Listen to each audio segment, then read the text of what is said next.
Blog Talk Radio.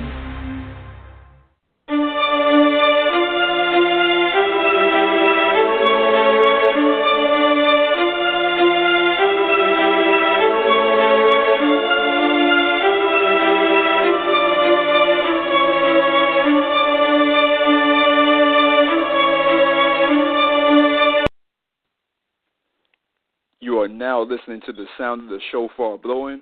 The shofar is blown to inspire the people to do their thing, and the shofar is blown to coronate a queen or a king. And today the shofar is being blown to call us to reinvent ourselves. You're listening to Faux Show Holistic Health on Blog Talk Radio. I'm your host, Shofar, from Faux Show Energy Work. And today, like I said, we're being called to reinvent ourselves. And I have a very special guest to help us to do that. Rania Hoteit is our guest today, and she is the CEO of ID4A Technologies, which was named the best entrepreneurial company in America by Entrepreneur magazine under her leadership. She is an award-winning serial entrepreneur, an international public speaker, writer, startups advisor, judge on a global entrepreneur and startup competitions, and a well-recognized social impact leader in women empowerment, gender equity, and education. So it is very, she's a very esteemed guest, and I'm glad to have her on here. Rania, are you out there? I am here. Hello. Hey, how you doing? Good. How are you? I'm doing very well. I appreciate you taking the time to be on the show today. When I first saw Rania family, when I first actually heard your interview and everything, I was like, I definitely had to reach out to you because you really have, I think, the formula for helping people to reinvent themselves and everything. So let's go ahead and jump into it. I'm going to include Rania's links and everything so you can do your research and look her up afterwards and, get more information. But I want to just go ahead and jump into everything here, Rania. So, first off, oftentimes, a lot of times, writers, artists, designers are associated with having creations, that show their introspection or, some sense of self-reflection. And not so much people in tech or technology or what we would call techies. But when I heard your interview, that's what you were talking about. You were talking about using technology and stuff as your way of expressing and doing that. So how is being a designer or a technologist, how have you used that for personal introspection and your own self-development? Yeah, it's a great question. To start actually with the notion of the assumption that you mentioned about that being in the tech world, there is no introspection or self-reflection or creativity. I want to quote John Romero, who is a well-known designer and developer in the gaming industry, who once said that you might not think that programmers are artists, but programming is an extremely creative profession. It's a logic-based creativity. So it's really interesting to think about technology from that standpoint. But to explain more on what is design technology is basically the design, development, application, and management of both non-computer-based and computer-based technologies for the purpose of solving problems and building and operating products. But I don't want to get too technical here. We don't want to lose our audience. But design technology is specifically focused on supporting design and engineering applications and tools. And for us, particularly at ID4A Technologies, to be more specific, design technology applies to virtual design construction, industrial and product design, manufacturing, and fabrication processes to support the development of a product idea from an early concept stage to design, prototyping, manufacturing, and distribution to market. But I'm very much interested in your second part of the question, and I want to emphasize on that. You're hinting to the relationship between design and technology with introspection and personal development. It's such an intriguing question. I think that any problem-solving or solution creation process is introspective by nature because it's about observation, investigation, evaluation, interaction, articulation, and communication with the sole intention to produce solutions that can create a positive change. So in terms of thinking about the difference between artists, designers, writers, and technologists, if you're an artist, you are on the end of questioning problems. If you're a designer, you are constantly bridging between analytical and imaginative, intuitive thinking. But the main focus of design is answering questions to problems. And writers are more the storytellers of the journey of experiencing life and reflecting upon it by asking questions, seeking answers, and creating fantasies that are out of this world. So we are all connected and indivisible in the value that we collectively bring to each other.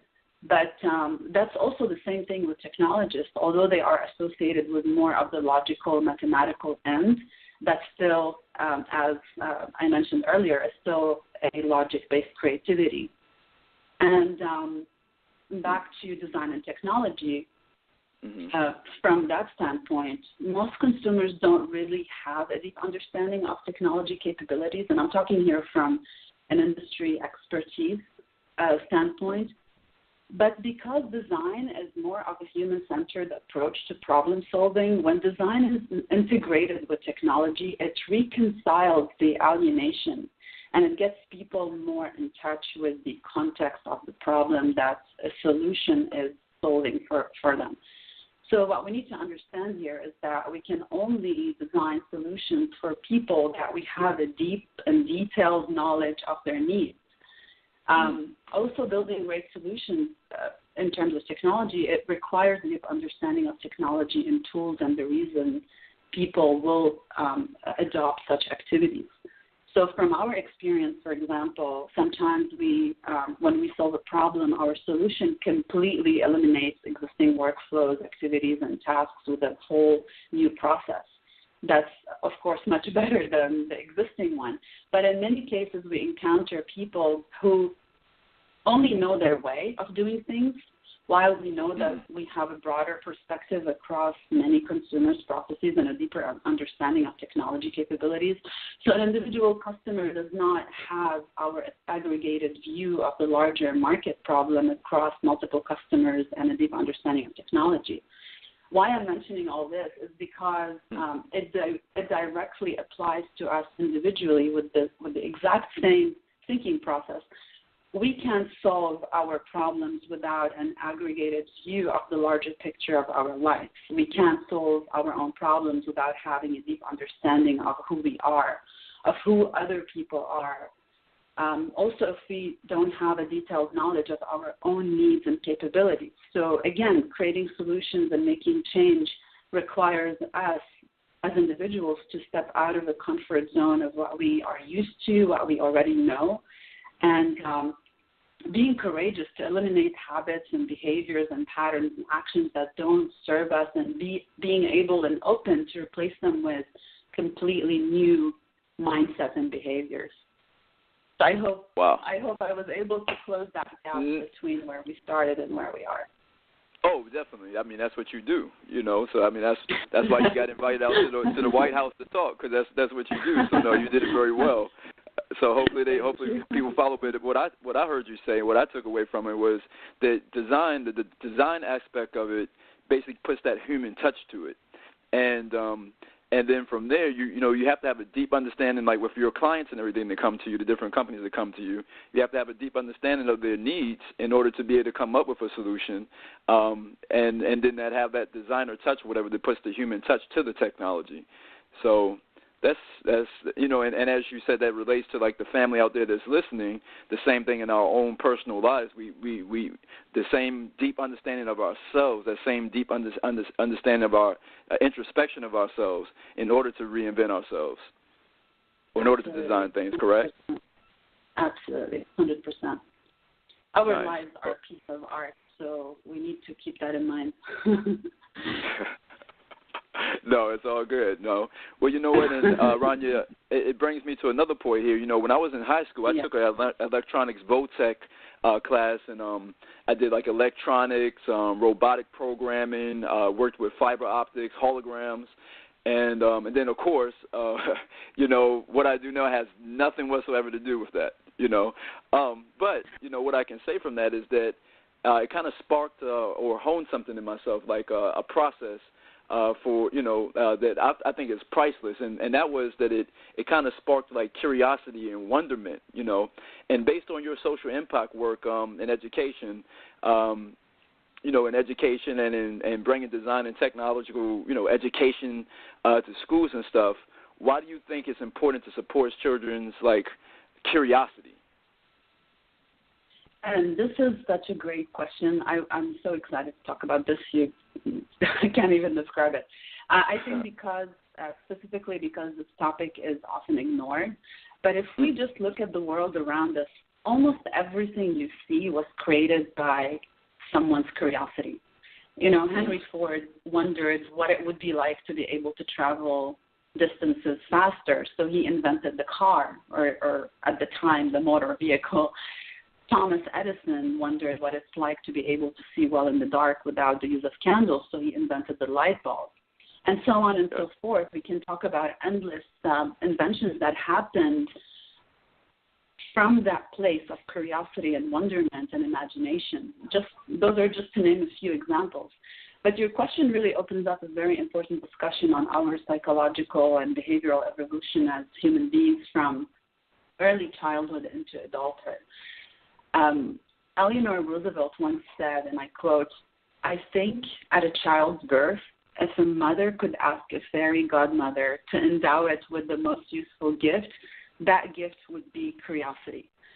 So that being said, curiosity is really the most valuable cognitive resource of discovery, creativity, and innovation that most unfortunately of all can be lost if we don't actively protect it and nurture it. And that starts from the first birthday of a new baby born. So what happens is that children lose most of their best qualities, such as honesty, courage, and curiosity and wonderment, in their transition to adulthood, and that is in exchange for maturity and following codes of behavior and deference. But why this really happens is because at some point their parents or educators found it very difficult to keep up with their shifting interests and their penchant for speaking their mind. So they shut them down, they forced conditions and restrictions until inevitably children become less and less interested and more bored. So what parents do in those early years plays a pivotal role in determining whether these children will become curious teenagers, curious adults, and innovators and leaders of the future. It's really a hard, conscious work. I'm not sure how many are out there familiar with the work of Paul Harris. He's the developmental psychologist from Harvard University. His study points out that the curious never stop pointing. Okay. So asking a question requires an impressively sophisticated mental process. The child basically has to first realize that there are things they don't know, that there are invisible worlds of knowledge that they have never visited before. They also have to realize that other people, like their parents, are holders of important information, and that language can be used as a tool to pull out that information from them. So whether they keep pointing out and seeking answers, it really depends on how people around them react to their curiosity. So we must understand that every time, it's so interesting, when you start to think about that. But we must understand that every time a child inquires or asks about something or has a question about life or events or anything around them, if any of those questions or inquiries go unanswered or ignored, their desire to know becomes more and more stunted because children are naturally curious. But if we look at most adults are generally disinterested. It's very common to see boredom and indifference among a majority of adults. But curiosity, however, curious people are qualitatively very different from non-curious people, and wherever they are found in this world, they're normally the movers and shakers of their generation.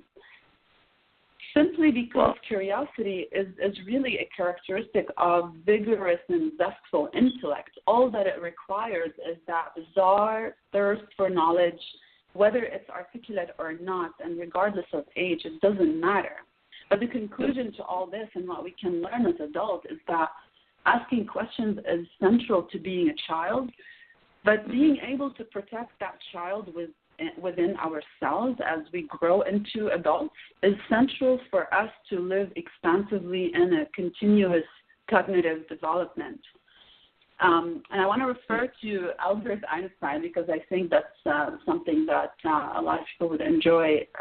Albert Einstein once said that the important thing is not to stop questioning. Curiosity has its own reason for existing. So don't stop asking questions. The reason will come. The reason will come. So, yeah. Wow. Well, you said a lot of good stuff in there. And one of the things that I think was really deep, for all the parents out there or anybody, most of us touch the lives of kids in some way, even if we don't have kids, directly or indirectly. And what you said about how kids, how their curiosity is responded to by the world around them. It can either spur or, help be a catalyst for that growth or stunt their growth, and I think that's pretty profound because I think a lot of kids out there, unfortunately, because they're surrounded by people who maybe with just even good intentions, we may be so involved in just going to work and trying to put food on the table for them or whatever, and when they have these curious questions, when that inquisitiveness comes up, we're not really alert and present with it. And it could very well mean the thing that makes them not develop that faculty or kind of get rid of it, like you say, for maturity, and all these things that kind of kill it. So that's very deep. Yeah, absolutely. And I think that the resolution to that is that as long as parents and educators are themselves curious, then they will be the ones to nurture the curiosity in their children. So it's very important to pay attention to yourself when you're surrounded by your own children or when you're working with other children, that you're as curious as they are. And if not, don't take your kids to those schools. Don't put them under those teachers and educators because they're going to ruin them. So it's very important to stay conscious about that. And as I mentioned, it's a highly conscious effort to protect that quality and that characteristic. It takes a certain alertness and astuteness and a lot of presence, I believe, and that you bring up some very good points there. Mm-hmm. Rania, do you find that helping kids, support them in design and technology helps them develop say a unique set of skill sets different from, like, say, the arts or music? In your opinion, is that the case? Here's what I think. I think that supporting kids' curiosity is key to unleash their creativity and potential to innovate, period. It doesn't matter whatever form of expression or manifestation that is. It really depends on their inclination. But, however, the uniqueness of the hands-on learning approach of creative learning that comes with design and technology encourages children to tap into their imagination and be able to explore their creative capacity. That could be channeled, that kind of intelligence could be channeled towards an innovation of applications and solutions that can practically change the world. So those are areas where children get to immerse themselves into solving problems, into thinking iteratively, into making and experimenting. They get to learn to really get in touch with their ideas and be able to visualize them and formalize them into tangible prototype products and solutions. So this type of creative learning experience provides them with essential career skills, we can call that, such as critical thinking and communication that empowers them to participate in the economic future of making this world a better place, whether that is through innovation in science, technology, engineering, arts, mathematics. We are heading towards more and more automation, which means we need to step up into higher levels of intelligence and creativity to integrate. And I think that life requires integration of many skills rather than compartmentalization. I've always been in opposition to the belief in mono skills or mono talents. Maybe because I personally identify myself as a polymath who has a more complex, multifaceted, personality with diverse skills and talents. But it's really a decision that we make when we decide to consciously box ourselves or our children into one function. That actually goes fundamentally against our own design of limitless potential and expansiveness through imagination and knowledge. So it's a limiting belief. Yeah, no.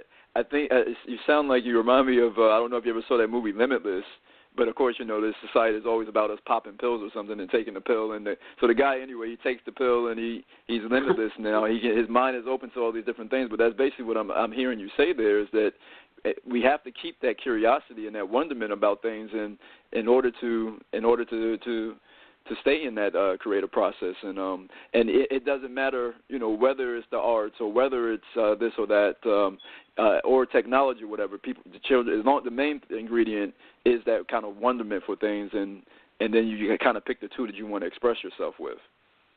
Absolutely.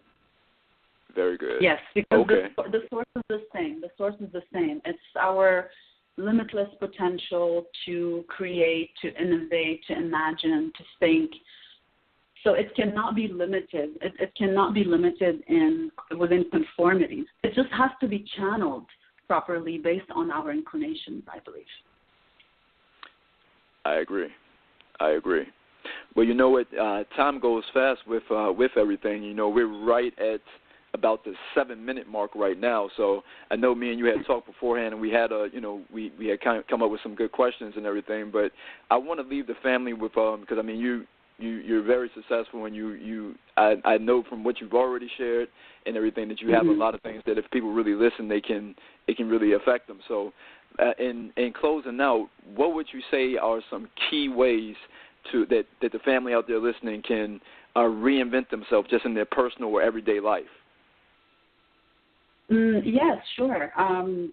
I think that there are multiple things I can share with you, and I think we have enough time to do that. The first one, based on what we've been talking about, is to claim your power of creation. Creativity it's a leap of faith, is leaping with faith. So imagine that ahead of you, you are looking into complete darkness, an empty space, a blank page, and it's in your own power to fill that blank with something new for the world to see that didn't exist the moment before you had decided to take that leap. So claim that power. It's such an empowering and wonderful thing to have and to tap into. The second thing is to know yourself. Don't compare yourself to other people. Don't strive to be like someone else. Don't compete for higher scores in someone else's life.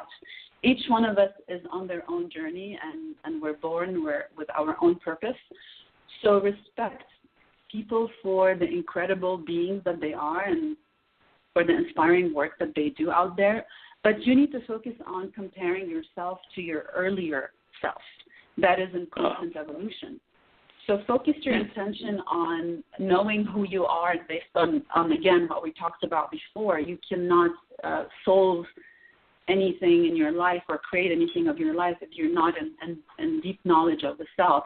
And compete with yourself to reach the best version of who you are and who you already know about yourself. That's how you can fulfill your own purpose in life. The third thing is back to vision and innovation and creativity is commit to your own vision and passion. This is really for the people who are commitment folks out there, and I just want to make sure that people understand that commitment and freedom are not opposites of each other. They're actually complementary. In fact, it is commitment that helps us to reach new levels of creativity and growth. It's commitment to your values, commitment to the vision, commitment to the relationships that nurture you and lift you up, commitment to your willpower to choose, to create, to discover. It's not commitment to what you love that really restricts your freedom. It's your commitment to be jailed by fear of the unknown that keeps you away from being where you want to be.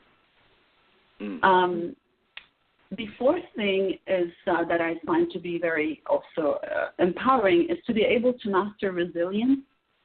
I think resilience is all about dealing and adapting to change and being able to transform in response to that change when it occurs. So this kind of ability we must master within ourselves in relation to the world around us, because it's really essential, and that includes accepting unpredictability and uncertainty and being able to acknowledge that there are multitudes of perspectives. We are very complex beings who live in a complex ecosystem that's in constant development, in constant motion. So we need to, understand the interactions and dynamics that exist between us and the system and the several connections that are occurring at the same time on different levels. That can really help us to take a collective action in the face of disturbance and change. And the last thing is to experience life by feeling life. You can't experience life without feeling it. Feeling life is really about embracing it fully with all its wounding, intensity, pleasures, and beauty. And that requires us to be vulnerable and to be open to receive the experience of life. A lot of people confuse that with weakness. That's not. Actually, that's your greatest asset and your privilege and advantage over all others who live life just running away from it, who live behind masks pretending to be someone they are not, and those who decide to live in safe caskets, I want to call it, with the illusion and false sense of self-protection and security. Vulnerability is the most authentic state of being, and it's only in the state of being that you can co-create with the universe. So I dare you to dare. Yeah. And I hope this discussion inspired, educated, and moved our audience with passion and desire to reinvent their lives and dare to dare. I leave you with that, and thank you so much for having me on the show.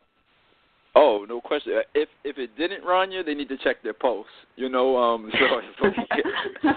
we're gonna go ahead and clear and get the paramedics out there and everything for them. The IV in there or something, because just what you were saying just in that last bit there. I mean, you were dropping so many gems that they can take it and get in praise, and it would change a person's life. So, wow. I mean, just the last part about what you were saying about feeling life.